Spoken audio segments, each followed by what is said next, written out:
భద్రకాళి చెరువు కట్ట పైన ఒక పడగరాయి కింద సుమారుగా 20 అడుగుల పొడవు ఉంటుంది. ఇలా జెడ్ ఆకారంలో ఒక గది నిర్మించబడ్డది.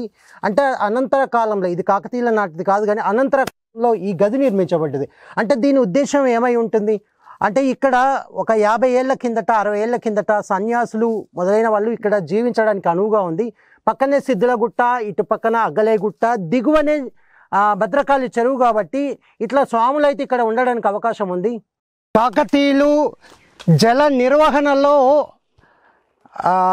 చాలా ప్రావీణ్యం గడించారు. అప్పటి ఇంజనీర్లు ఇక్కడ ఏంటంటే ఇటు అగ్గలేగుట్టకు భైరవగుట్టకు కింది నుండి 40 అడుగుల ఎత్తైన చెరువు కట్ట కింది నుండి ఒక రహస్య అంటే అండర్ గ్రౌండ్ జలమార్గం ఒకటి పెట్టారు.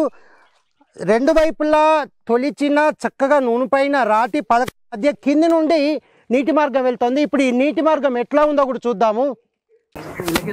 ఇదిగో ఇక్కడ ఒక రహస్య సొరంగ మార్గం గుండా అండర్ గ్రౌండ్ నుంచి నీటిపారుదల వ్యవస్థ ఎట్లా ఉందో ఇప్పుడు ఇక్కడ పరిచయం చేస్తున్నాను. భద్రకాళి చెరువులో సిద్ధులగుట్ట వైపు కట్ట కింద నుంచి ఈ నిర్మాణం జరిగింది.